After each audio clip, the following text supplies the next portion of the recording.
Welcome back to the channel, everybody. 2Bit Crypto here. Time to discuss Terra Luna Classic. Now, it's been a pretty crazy week for everyone involved in Luna Classic. We've seen the potential EVM interoperability build out, as well as the CEO of Terra getting in a Twitter space with Mr. Diamond Hands to talk all about Luna Classic, as well as everything else. So if you're not bullish right now, well, guess what? We're going to try and sway your decision in this video. So make sure you subscribe to the channel to keep up to date with everything that is going on in cryptocurrency and Terra Luna Classic.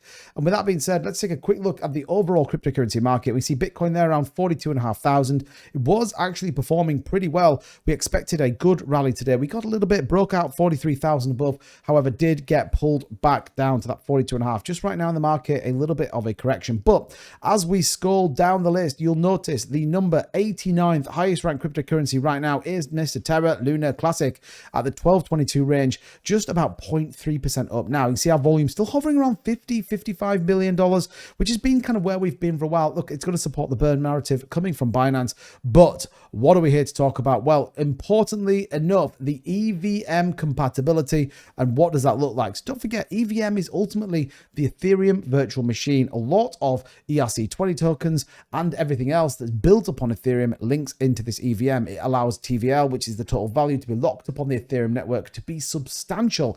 And we have looked at it. And also it allows lots of, parts of the ecosystem to interact with each other. It's very, very important. This is why it's a big deal for Terra Luna Classic. It says here, and I quote, "The incorporation of EVM supports aligns with Terra Classic's strategic objective of embracing interoperability and adhering to widely accepted blockchain development standards. This move could potentially attract noteworthy projects." And this is a key point. Number of what we've been talking about. Yes, burn narrative helps. Of course it does. We still have to get that supply down. If we ever want to see the algorithmic stablecoin or USTC repegged, we have to get that supply down.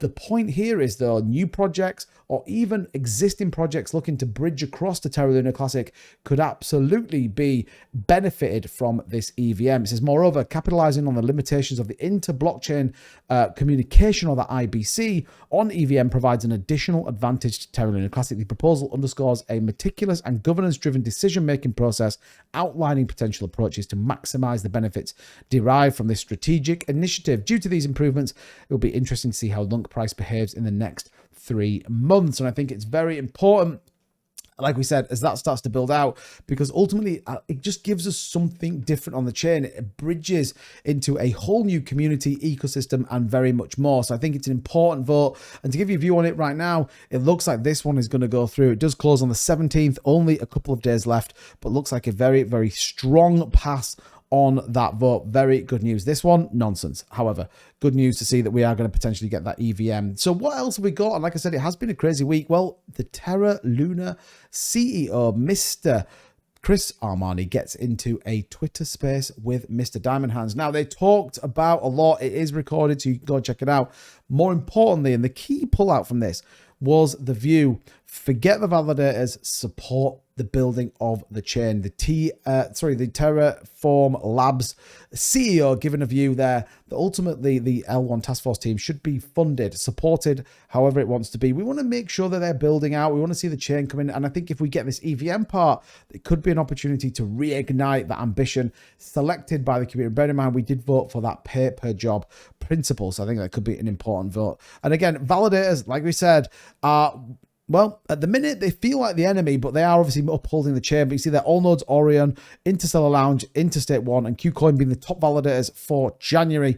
Worthwhile keep an eye out. But look at this in terms of what's staked going on there. All Nodes almost with a monopoly on it, which is interesting when we get that dynamic voting power. But what's going on with the actual supply? Well, we're down about 32 million on the day. What's interesting to a degree is we are seeing, unfortunately, people pull out. 14.86. We've been on a very good incline with lots of people restaking with some of those validators. We need to just distribute that amount, and I think that's much more decentralized when we get there. But you see, the community pool continues to build some real strength. So when we talk about potentially funding the L1 team, do I think it should be to the same value? No. Do I think it should be strategic and absolutely derived? Yes. And I'd love to see even further from someone like Chris Armani or the Terra team to be involved in what that looks like. Yes, they've got the L1 team to build out, but they are underneath that umbrella of Terra Labs. And I think that could be very, very important and beneficial in the long run for the Terra Luna Classic ecosystem. So overall, where are we sitting right now on the price? We're on the 4-hour chart here. You can see we are in, unfortunately, a decline underneath the 200 EMA, excuse me, the 200 MA, which is this blue line running right the way through the chart. But what have we got in the smaller time frames? Well, ultimately, we were on a nice little run, potentially just consolidating sideways in line with the rest of the market. You see Bitcoin trying to break back above that 42,500 mark. This green line here, very strong support for us at the 11.6 range. The next one, 13.9 is where we need to push now. We haven't been back up there until we saw that big push down on the overall market in line with those ETFs that came out. But Luna Classic is in an upward trend, albeit it's a slight incline upwards, still a positive move. So again, lots to think about, lots to come down the line. And again, Terra Luna Classic continues to march on as much as people think that it doesn't. Remember, there was a Twitter space, Mr. Diamond Hands and the CEO, Chris Armani, and over 8,500 people have listened to that. That tells you something. Let me know in the comments down below. What do you think? Are you still bullish on Lung? What do you think of the EVM? Do you think it should be thing? And should we fund those L1 teams? Drop it as ever in the comments down below. Smash that like button. Let's get this far and wide. I'll see you all in the next one. Bye-bye.